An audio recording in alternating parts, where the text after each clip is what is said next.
Hi everyone, this is Hero from the Birds back with another Shadowlands video.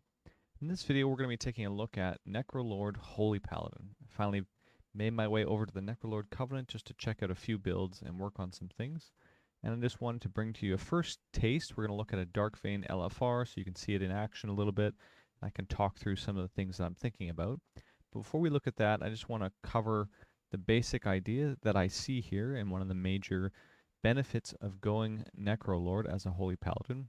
Vanquisher's Hammer offering us a 30-second CD where we pair together both Word of Glory and Light of Dawn within one cast. So you press one Word of Glory, you get both. The advantage of this, I think, just to be very straightforward, is actually in our talents. Divine Purpose and Awakening both have a 15% chance to proc when we spend something. When we cast Vanquisher's Hammer, we are basically doubling up our use within that window. So over a 5-minute fight, you get essentially 10 more uses of a Holy Word Spender. That has obviously a 15% chance to give you wings and a 15% chance to give you DP.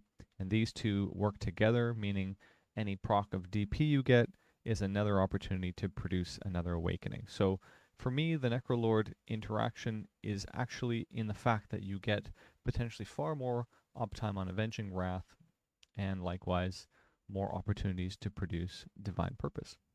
There's a few builds that could go into this. The one I'm going to show you in a minute is featuring Marauders, which I like quite a lot for a few reasons I'll talk about when I show you the video. I'm also going to be checking out Shadowbreaker as well. I think it works fine with Shock Barrier and Glimmer builds in general. It's just giving you another Holy Power spender to shove into your normal Glimmer playstyle. And I think actually there's also some benefit for the Holy Light build in that every 30 seconds you know that the next time you cast a Word of Glory you're going to get both benefits. So the Holy Light build tends to produce a little bit less Holy Power over the course of a fight than say the Glimmer build, and this just gives a little bit more bang for your buck. Alright, let's take a look at the video itself, and I'll just walk you through some of the things I'm thinking about. So you can see Vanquisher's Hammer is being cast as we pull the boss, and again, this is an ability that gives you a buff for about 20 seconds, and whenever you cast specifically Word of Glory, it's the only thing that will proc the buff. Excuse me for a bit of lag there. This offers you a kind of interesting interaction.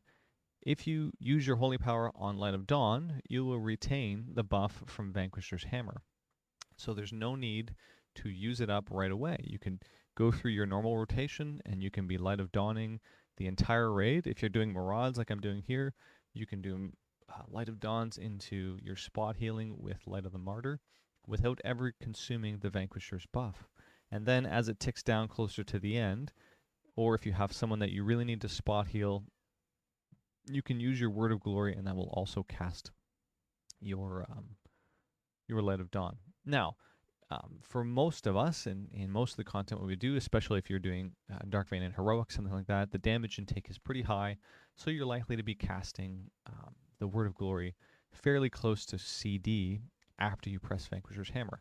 Nevertheless, I think it's really kind of a nice flexibility thing to talk about when we speak of Necrolord Holy Paladin, that you can hold this buff as needed and only use it when you really need to. So there I got my window of awakening from casting that double back-to-back Vanquisher's Hammer.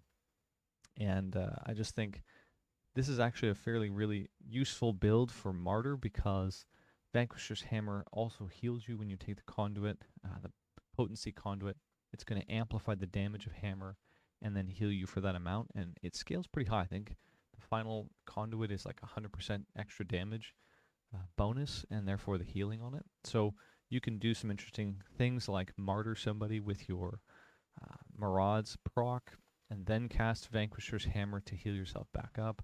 You also have Fleshcraft to take the edge off, which gives you a nice big fat shield. So if you're using Untempered Dedication, you can, before the pull, you can build up to 5 stacks, and then put on your Fleshcraft shield right on pull, and that'll allow you to have a huge meaty shield while still having the stacks ready to go for people you need to spot heal. Again, you can see here I have the buff running, and as soon as I press it, I just happened to get a DP proc.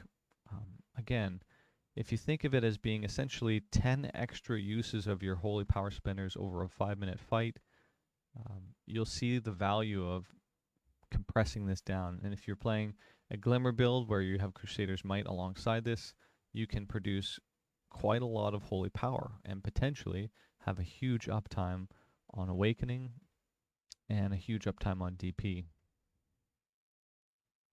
Anyways, just thought I'd show you guys this basic idea, and I'm going to be bringing you more content in obviously much harder difficulties than LFR. I just wanted to get a first video here to give you my thoughts on some of the synergies I see for Vanquisher's Hammer, some of the major tools I wanted to address, and also just look at that one, specifically that one idea of holding on to the buff of Vanquisher's Hammer until you really need it.